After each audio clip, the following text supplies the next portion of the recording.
John W. Campbell. Who goes there? First part. The place stank.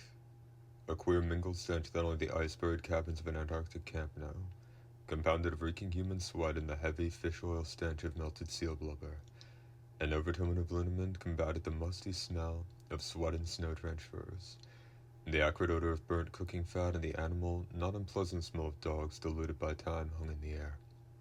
Lingering odors of machine oil contrasted sharply with the taint of harness dressing and leather. Yet somehow through all that reek of human beings and their associates, dogs, machines, and cooking, came another taint. It was a queer, neck-ruffling thing, a faintest suggestion of an odor alien among the smells of industry and life. And it was a life smell. But it came from the thing that lay bound with cord and tarpaulin on the table, dripping slowly, methodically, onto the heavy planks, dank and gaunt, under the unshielded glare of the electric light. Blair, the little bald painted biologist of the expedition, twitched nervously at the wrappings, exposing clear, dark ice beneath and then pulling the tarpaulin back into place restlessly. His little bird-like motions of suppressed eagerness danced his shadow across the fringe of dingy gray underwear hanging from the low ceiling. The equatorial fringe of stiff graying hair around his naked skull, a comical halo about the shadow's head. Commander Gary brushed aside the lax legs of a suit of underwear and stepped toward the table. Slowly his eyes traced around the rings of men sardined into the administration building. His tall, stiff body straightened finally, and he nodded.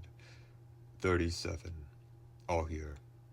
His voice was low, yet carried the clear authority of the commander by nature, as well as by title. You know the outline of the story back of that find of the secondary pole expedition. I've been conferring with second-in-command McCready and Norris, as well as Blair and Dr. Copper.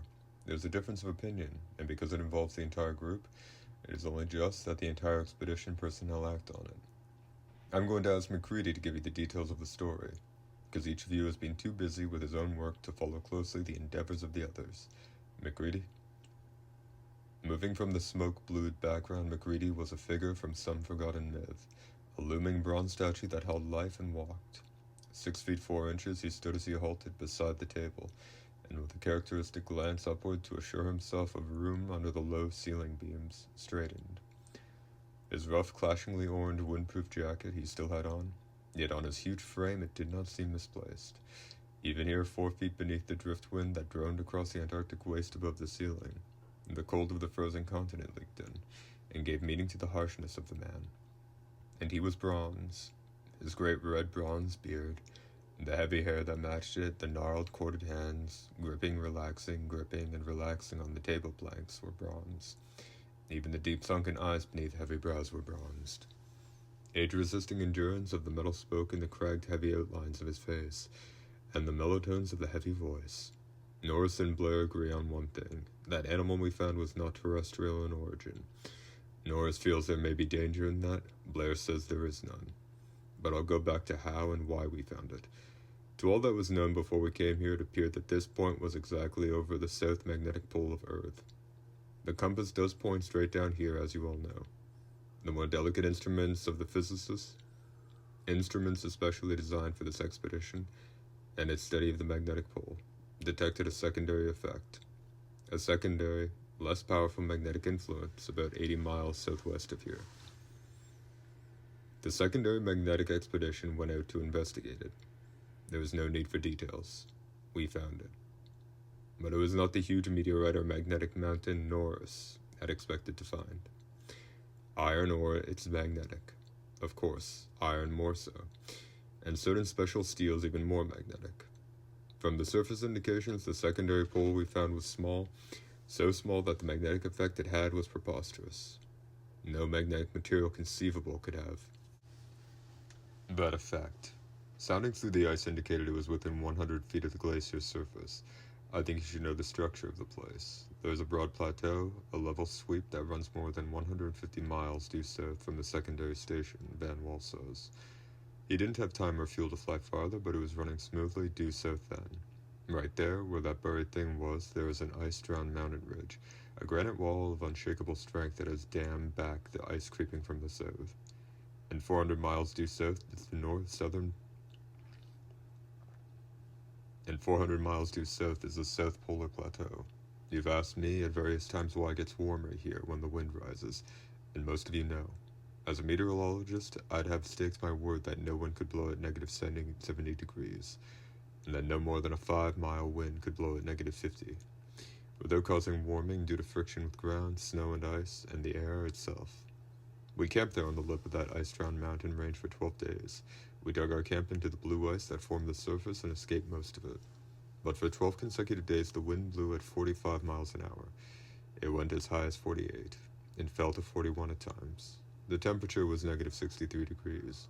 It rose to negative 60 and fell to negative 68. It was meteorologically impossible, and went on uninterruptedly for 12 days and 12 nights. Somewhere to the south, the frozen air of the South Polar Plateau slides down from that 18,000-foot bowl, down a mountain pass, over a glacier, and starts north. There must be a funneling mountain chain that directs it and sweeps it away for 400 miles to hit that bald plateau where we found the secondary pole, and 350 miles farther north reaches the Antarctic Ocean. It's been frozen there since Antarctica froze 20 million years ago. There never has been a thaw there. 20 million years ago, Antarctica was beginning to freeze. We've investigated, though, and built speculations. What we believe happened was about like this. Something came down out of space, a ship. We saw it there in the blue ice, a thing like a submarine without a conning tower or directive vanes, 280 feet long, 45 feet in diameter at its thickest. Eh? Van Wall, space. Yes. But I'll explain that better later. McCready's steady voice went on. It came down from space, driven and lifted by forces men haven't discovered yet, and somehow, perhaps something went wrong. Then it tangled with Earth's magnetic field. Came south here, out of control probably, circling the magnetic pole. That's a savage country there, but when Antarctica was still freezing, it must have been 1,000 times more savage. And there must have been blizzard snow, as well as drift, new snow falling, the continent glaciated. The swirl there must have been particularly bad, the wind hurling a solid blanket of white over the lip of that now-buried mountain. The ship struck solid granite head-on and cracked up. Not every one of the passengers in it was killed, but the ship must have been ruined. Her driving mechanism locked. It tangled with Earth's field, Norse believes. No thing made by intelligent beings can tangle with the dead immensity of a planet's natural forces and survive. One of its passengers stepped out. The wind we saw there never fell below 41, and the temperature never rose above negative 60. Then, the wind must have been stronger, and there was drift falling in a solid sheet. The thing was lost completely in 10 paces. He paused for a moment, the deep, steady voice giving way to the drone of wind overhead, and the uneasy, malicious gurgling in the pipe of the galley stove. Drift. A drift wind was sweeping by overhead. Right now the snow picked up by the mumbling wind fled in level. Drift. A drift wind was sweeping by overhead. Right now the snow picked up by the mumbling wind fled in level. Blinding lines across the face of the buried camp.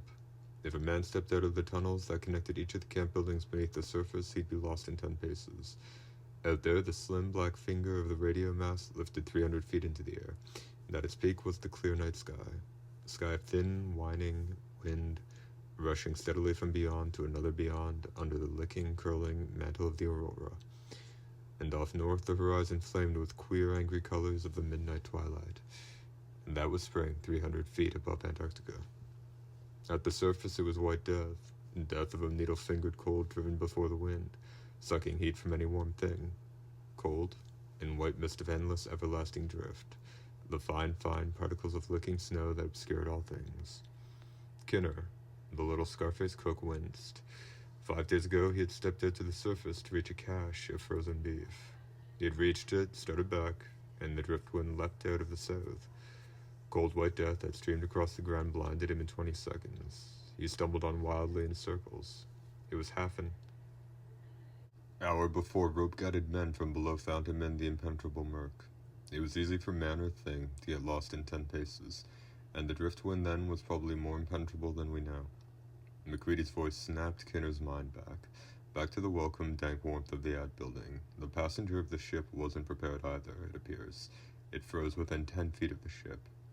We dug down to find the ship, and our tunnel happened to find a frozen animal.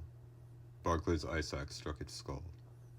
When we saw what it was, Barclay went back to the tractor, started the fire up, and when the steam pressure built, sent a call for Blair and Dr. Copper. Barclay himself was sick then. Stayed sick for 3 days, as a matter of fact.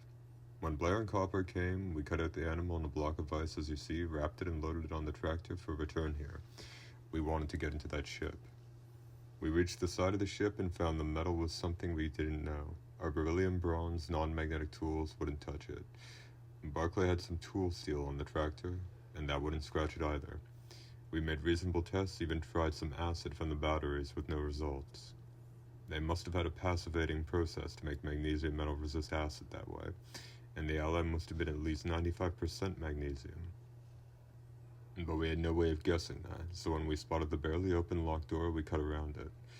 And there was clear hard ice inside the lock, where we couldn't reach it.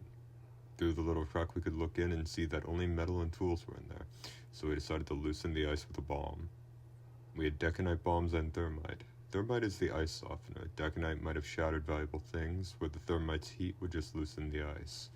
Dr. Copper, Norris, and I placed a 25-pound thermite bomb, wired it, and took the connector up the tunnel to the surface where Blair had the steam tractor waiting. 100 yards the other side of the granite wall, we set off the thermite bomb. The magnesium metal of the ship caught, of course. The glow of the bomb flared and died, then it began to flare again.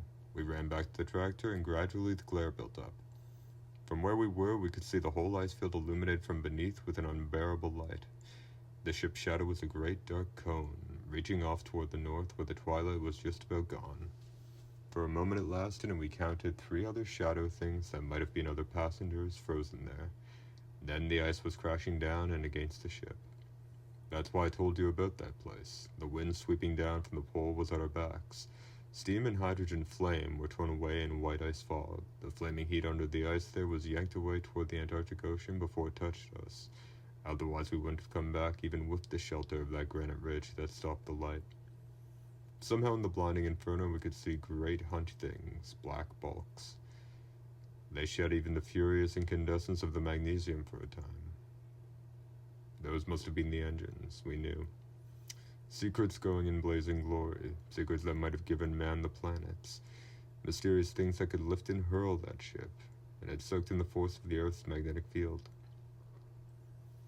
I saw Norris's mouth move and ducked. I couldn't hear him.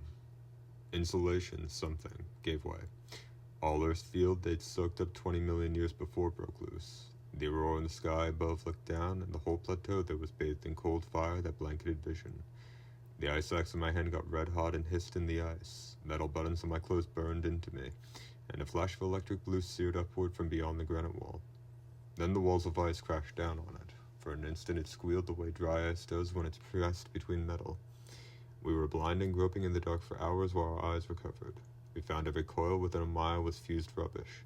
The dynamo in every radio set, the earphones and speakers. If we hadn't had the steam tractor, we wouldn't have gotten over to the secondary camp. Van Wall flew in from Big Magnet at sunup, as you know. We came home as soon as possible. That is the history of that.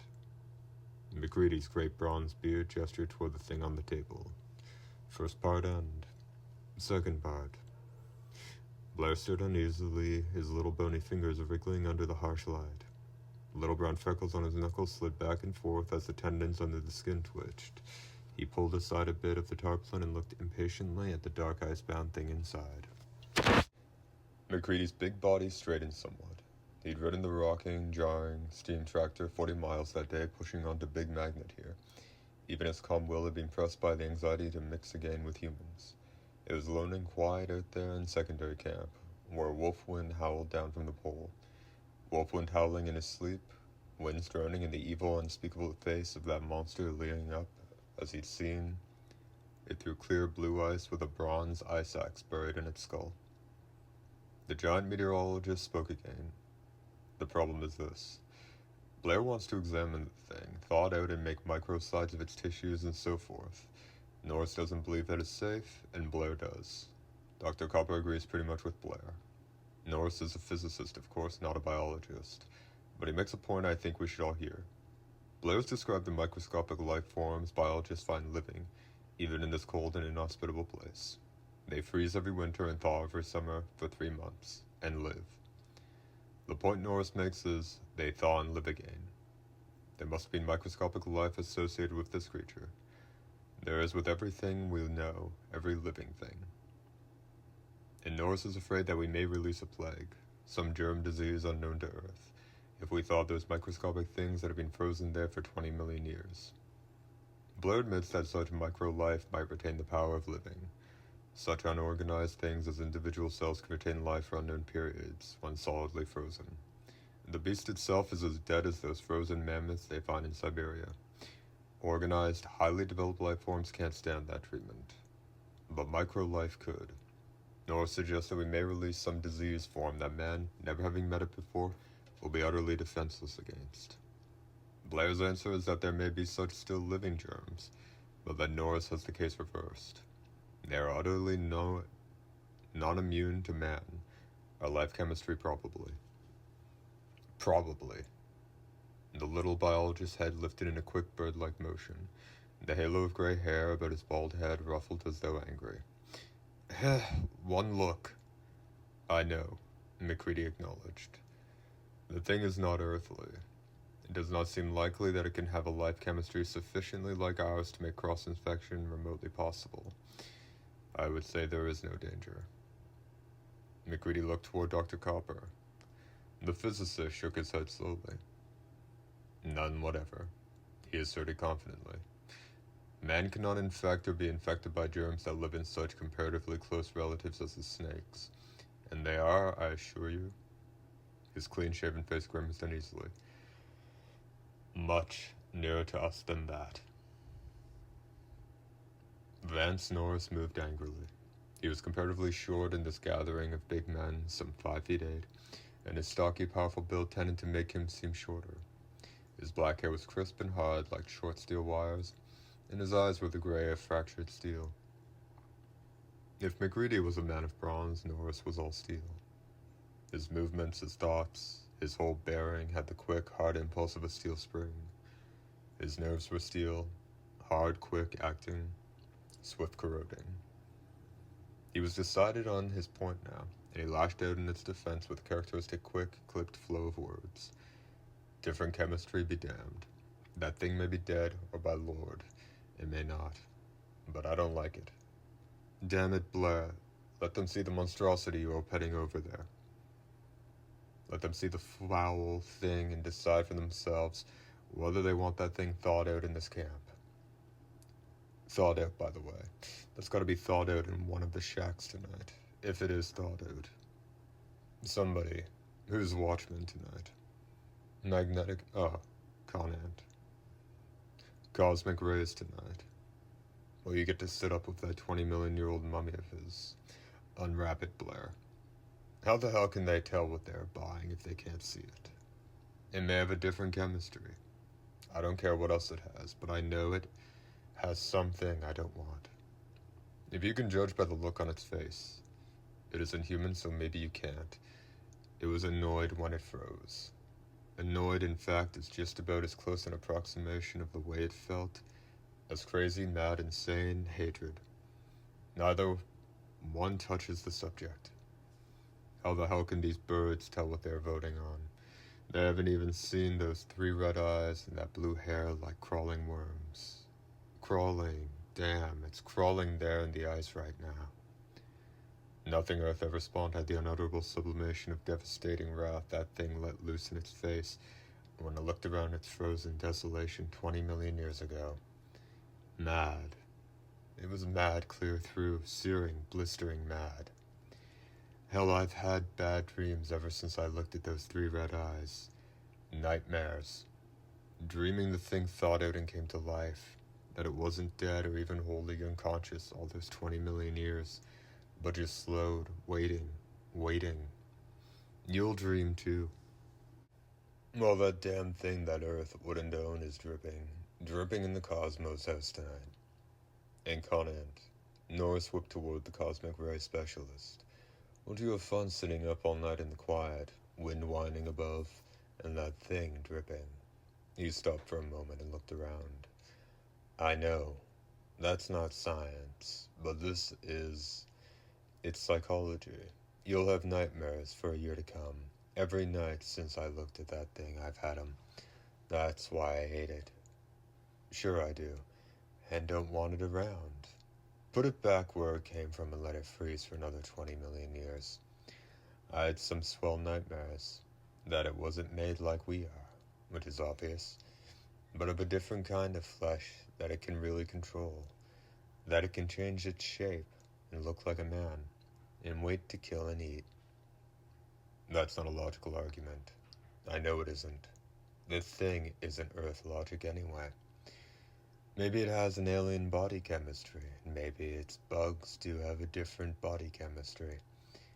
A germ might not stand that, but Blair and Copper, how about a virus? That's just an enzyme molecule, you've said. That wouldn't need anything but a protein molecule of any body to work on. How are you so sure of that? Of the million varieties of microscopic life it may have, none of them are dangerous. How about diseases like hydrophobia, rabies, that attack any warm-blooded creature, whatever its body chemistry may be? And parrot fever? Have you a body like a parrot, Blair? And plain rot, gangrene, necrosis if you want. That isn't choosy about body chemistry. Blair looked up from his puttering long enough to meet Norris's angry gray eyes for an instant. So far, the only thing you have said this thing gave off that was catching was dreams. I'll go so far as to admit that. An impish, slightly malignant grin crossed the little man's seamed face. I had some too, so it's dream infectious. No doubt an exceedingly dangerous malady. So far as your other things go, you have a badly mistaken idea about viruses. In the first place, nobody has shown that the enzyme molecule theory, and that alone explains them. And in the second place, when you catch tobacco mosaic or wheat rust, let me know. A wheat plant is a lot nearer your body chemistry than this otherworld creature is. And your rabies is limited, strictly limited. You can't get it from, nor give it to, a wheat plant or a fish, which is a collateral descendant of a common ancestor of yours. Which this Norris is not. Blair nodded pleasantly toward the tarpaulin bulk on the table. We'll thaw the damn thing in a tub of formalin if you must. I've suggested that. And I've said there would be no sense in it. You can't compromise. Why did you and Commander Gary come down here to study magnetism? Why weren't you content to stay at home? Knows magnetic force enough in New York? I could no more study the life this thing once had from a formalin-pickled sample than you could get the information you wanted back in New York. And if this one is so treated, never in all time to come can there be a duplicate. And the race it came from must have passed away in the 20 million years it lay frozen. So that even if it came from Mars, then we'd never find its like. And the ship is gone. There's only one way we do this, and that is the best possible way. It must be thought slowly, carefully, and not in formalin. Commander Gary stood forward again, and Norris stepped back, muttering angrily, I think Blair is right, gentlemen. What do you say? Conant grunted. It sounds right to us, I think. Only perhaps he ought to stand watch over it while it's thawing. He grinned ruefully, brushing a stray lock of ripe cherry hair back from his forehead. Swell idea. In fact, if he sits up with his jolly little corpse. Gary smiled slightly. A general chuckle of agreement rippled over the group. I should think any ghost it may have had would have starved to death if it hung around here that long. Conant. Gary suggested. Now you look capable of taking care of it, Iron Man. Conant ought to be able to take out any opposing player still. Conant shook himself uneasily. I'm not worrying about ghosts. Let's do that thing, Eagerly, Blair was stripping back the ropes. A single throw of the tarpaulin revealed the thing, and the ice had melted somewhat in the heat of the room, and it was clear and blue as thick, good glass. Shone white and sleek under the harsh light of the unshielded globe above. The room stiffened abruptly. It was face up there on the plain, greasy planks of the table, and the broken haft of the bronze ice axe was still buried in the queer skull. 3 mad, hateful eyes blazed up with a living fire, and bright as a fresh spilled blood from a face ringed with a writhing, loathsome nest of worms, blue, mobile worms that crawled where hair should grow. Van Wall, 6 feet and 200 pounds of ice-nerved pilot, gave a queer, strangled gasp, and Budded stumbled his way out to the corridor. Half the company broke for the doors, and the other stumbled away from the table. McCready stood at one end of the table watching them, his great body planted solid on his powerful legs. Norris, from the opposite end, glowered at the thing with smoldering hate. Outside the door, Gary was talking of half a dozen of the men at once. Blair had a tack hammer. The ice that cased the thing shaloofed crisply. Under its steel claws, it peeled from the thing it had cased for 20,000 years. Second part end. Third part. I know you don't like the thing, Conant, but it just has to be thought out right. You say leave it as it is till we get back to civilization. All right, I'll admit your argument that we could do a better and more complete job. There is sound. But how are we going to get this across the line? We have to take this through one temperate zone, the equatorial zone, and halfway through the other temperate zone before we get it to New York. You don't want to sit with it one night, but you suggest then that I hang its corpse in the freezer with the beef. Blair looked up from his cautious chipping, his bald freckled skull nodding triumphantly.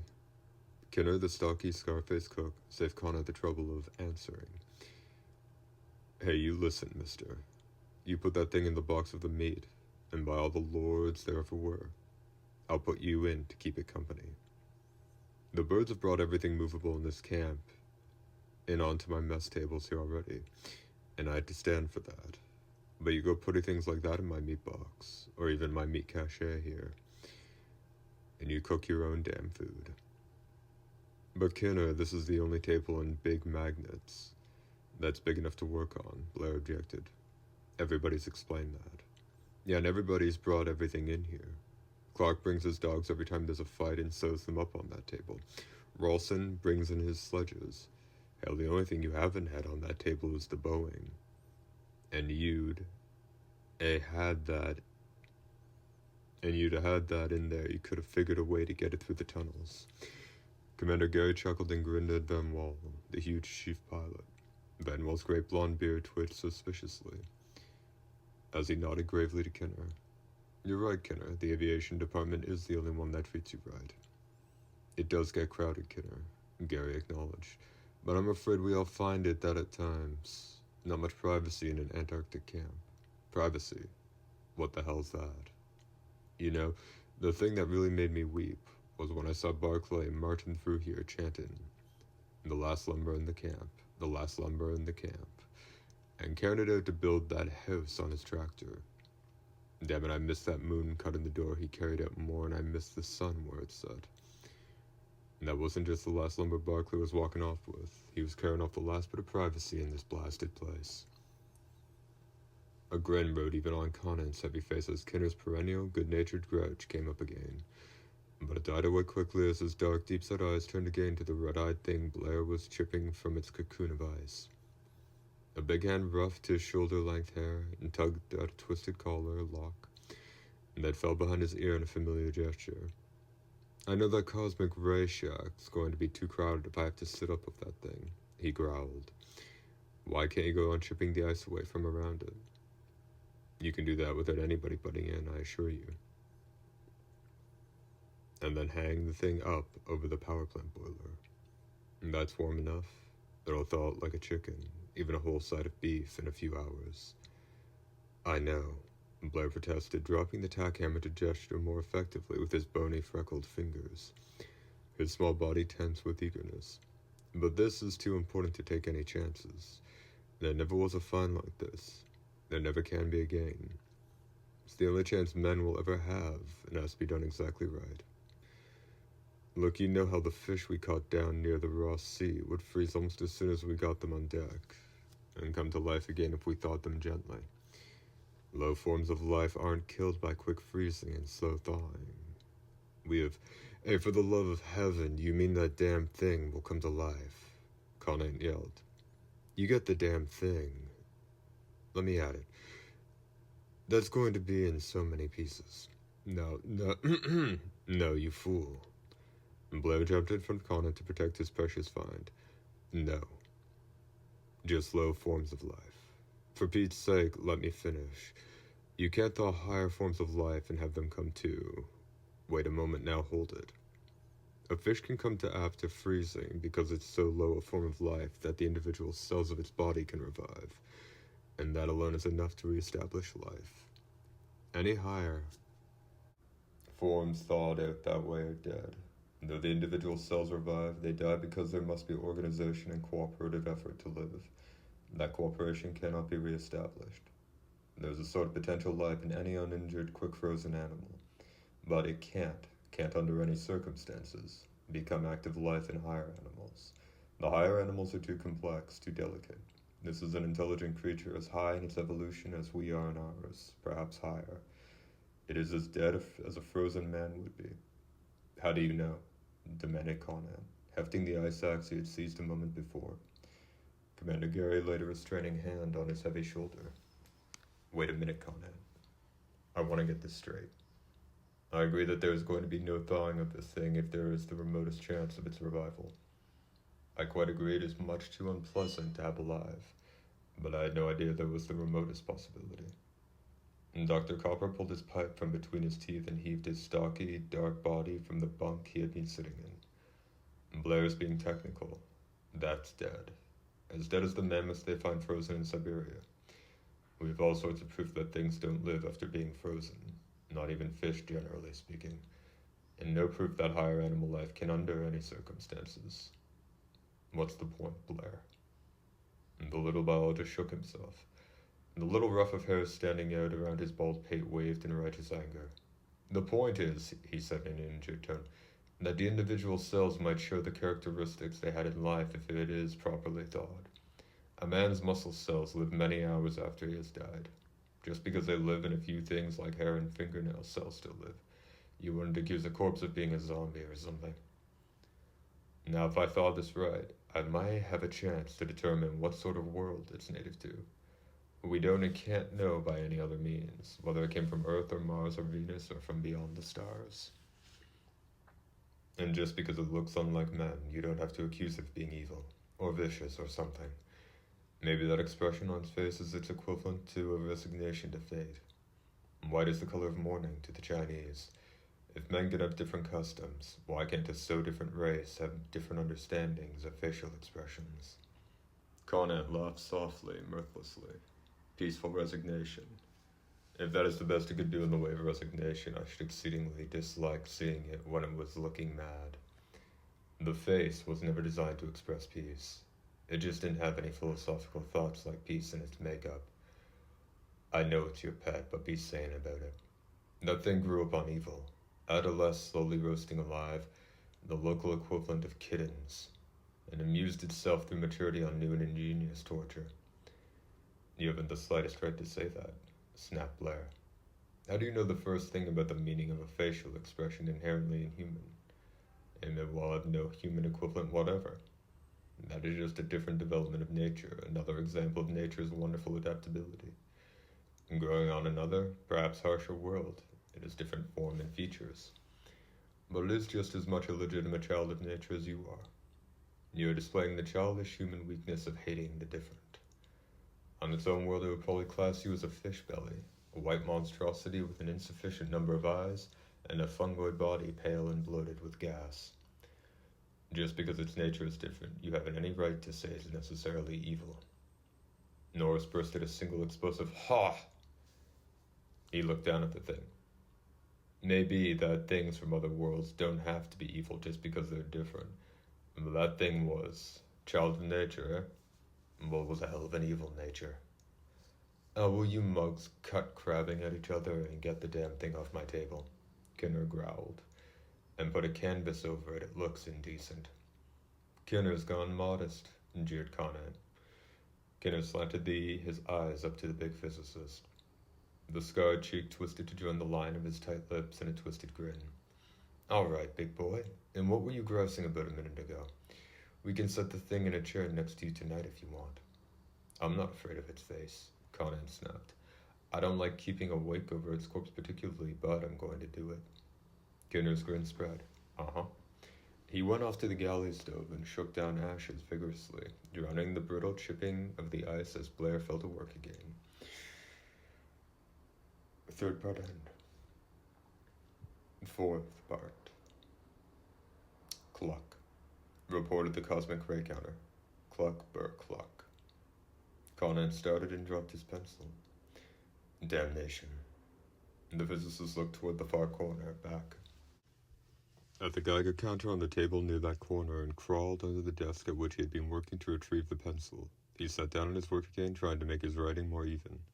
It tended to have jerks and quavers in it, in time with the abrupt, proud hen noises of the Geiger counter, the muted whoosh of the pressure lamp he was using for illumination, and the mingled gargles and bugle calls of a dozen men sleeping down the corridor in Paradise House formed the background sounds for the irregular, clucking noises of the counter, the occasional rustle of falling coal in the copper-bellied stove, and a soft, steady drip, drip, drip from a thing in the corner.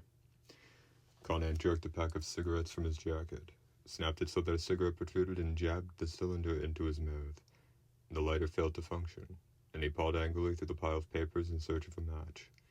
He scratched the wheel of the lighter several times, dropped it with a curse, and got up to pluck a hot coal from the stove with the coal tongs. The lighter functioned instantly when he tried it on returning to the desk. The counter ripped out a series of clucking guffaws as a burst of cosmic rays struck through to it. Conan turned to glower at it, and tried to concentrate on the interpretation of data collected during the past week, the weekly summary. He gave up and yielded to curiosity or nervousness. He lifted the pressure lamp from the desk and carried it over to the table in the corner.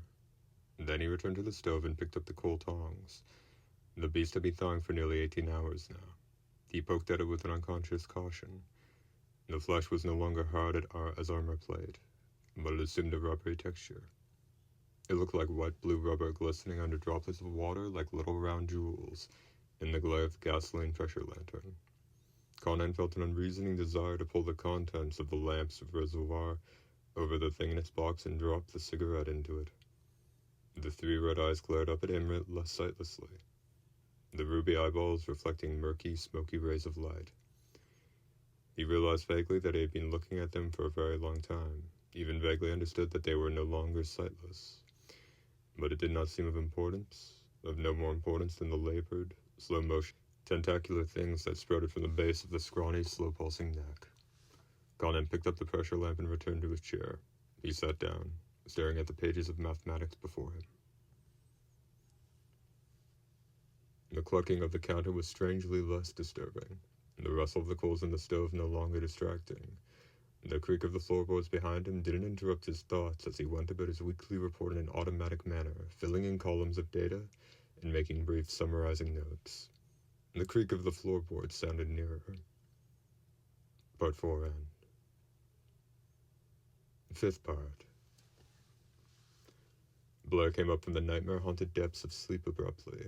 Conan's face floated vaguely above him. For a moment it seemed a continuance of the wild horror of the dream. But Conan's face was angry and a little frightened. Blair, you damn log, wake up. And the little biologist rubbed his eyes, his bony, freckled finger crooked to a mutilated child fist. From surrounding bunks, other faces lifted to stare down at them. Conan straightened up. Get up, and get a lift on. Your damned animals escaped. Escaped? What? Chief Pilot Van Wall's bold voice rolled out with a volume that shook the walls. Down the communication tunnels, other voices yelled suddenly. The dozen inhabitants of Paradise House tumbled in abruptly. Barclay, stocky and bulbous in long woolen underwear, carrying a fire extinguisher. What the hell's the matter? Barclay demanded.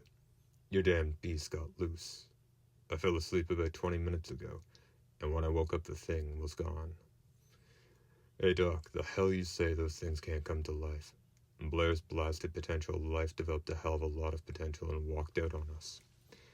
Copper stared blankly. It wasn't earthly. He sighed suddenly. I guess earthly laws don't apply. Well, it applied for leave of absence and took it. We've got to find it and capture it somehow. Conan swore bitterly, his deep-set black eyes sullen and angry. It's a wonder the hellish creature didn't eat me in my sleep. Blair started back, his pale eyes suddenly fear-struck. Maybe it we'll have to find it. You find it, it's your pet. I've had all I want to do with it. Sitting there for 7 hours with the counter clucking every few seconds, and you birds in here singing night music. It's a wonder I got to sleep. I'm going through to the ad building. Commander Gary ducked through the doorway, pulling his belt tight. You won't have to. Van's roar sounded like the Boeing taking off downwind, so it wasn't dead. I didn't carry it off in my arms, I assure you, Conan snapped. And the last time I saw, the split skull was oozing green goo, like a squash caterpillar. Doctors said our laws don't work. It's unearthly. Most an unearthly monster with an unearthly disposition, judging by the face. Wandering around with a split skull and brains oozing out. Norris and McCready appeared in the doorway, a doorway filling with other shivering men. Has anybody seen it coming over here? Norris asked innocently. About 4 feet tall, 3 red eyes, brains oozing out. Hey, has anybody checked to make sure this isn't a cracked idea of humor? If it is, I think we'll unite in tying Blair's pet around Conan's neck like the ancient mariner's albatross. It's no humor. Conan shivered. Lord, I wish it were. I'd rather wear... He stopped. A wild, weird howl shrieked through the corridors. The men stiffened abruptly and half-turned. I think it's been located. Conan finished. His dark eyes shifted with a queer unease. He darted back to his bunk in Paradise House, to return almost immediately with a heavy .45 caliber revolver and an ice axe. He hefted both gently as he started for the corridor toward Dogtown. It blundered down the wrong corridor and landed among the huskies. Listen, the dogs have broken their chains. The half-terrorized howl of the dog pack had changed to a wild hunting melee. The voices of the dogs thundered in the narrow corridors, and through them came a low, rippling snarl of distilled hate, a shrill of pain, a dozen snarling yelps. Conan broke for the door. Close behind him, McCready, then Barclay, and Commander Gary came. Other men broke for the ad building and weapons, the sledge hose. Pomeroy, in charge of Big Magnet's 5 cows, started down the corridor in the opposite direction. He had a 6-foot handled, long-tined pitchfork in mind. Barclay slid to a halt as McCready's giant bulk turned abruptly away from the tunnel leading to Dogtown and vanished off at an angle. Uncertainly, the mechanician wavered a moment, the fire extinguisher in his hands hesitating from one side to the other. Then he was racing after Conan's broad back. Whatever McCready had in mind, he could be trusted to make it work. Conan stopped at the bend in the corridor. His breath hissed suddenly through his throat. Great Lord. The revolver exploded. Thunderously, 3 numbing, palpable waves of sound crashed through the confined corridors. 2 more. The revolver dropped to the hard-packed snow of the trail, and Barclay saw the ice axe shift into defensive position. Conan's powerful body blocked his vision, but beyond he heard something mewing and insanely chuckling. The dogs were quieter, and there was a deadly seriousness in their low snarls. Taloned feet scratched at hard-packed snow. Broken chains were clinking and tangling. Conan shifted abruptly, and Barclay could see what lay beyond. For a second he stood frozen. His breath went out in a gusty curse. The thing launched itself at Conan. The powerful arms of the man swung the ice axe flat side first at what might have been a head. It scrunched horribly, and the tattered flesh, ripped by a half-dozen savage huskies, leapt to its feet again. The red eyes blazed with an unearthly hatred, an unearthly, unkillable vitality. Barclay turned the fire extinguisher on it. The blinding, blistering steam of chemical spray confused it, baffled it, together with the savage attack of the huskies, not for long afraid of anything that did or could live, and held it at bay. McCready wedged men out of his way and drove down the narrow corridor packed with men unable to reach the scene. There was a sure planned drive to McCready's attack. One of the giant blowtorches used in warming the plane's engines was in his bronzed hands. It roared gustily as he turned the corner and opened the valve. The mad mewing hissed louder. The dog scrambled back from the 3-foot lance of blue-hot flame. Bar. Get a power cable rounded in somehow, and a handle. We can electrocute this monster, if I don't incinerate it. McCready spoke with an authority of planned action.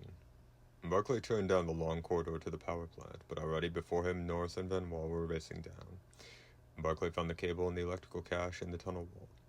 In a half-minute he was hacking at it, walking back. Van Wall's voice rang out in warning shout of power.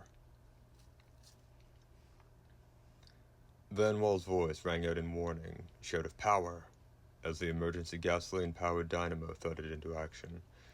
Half a dozen other men were down there now. The coal kindling were going into the firebox of the steam power plant.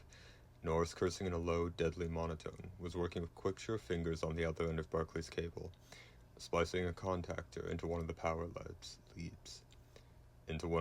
leads. The dogs had fallen back when Barclay reached the corridor bend, fallen back before a furious monstrosity that glared from baleful red eyes, mewing in trapped hatred. The dogs were a semi,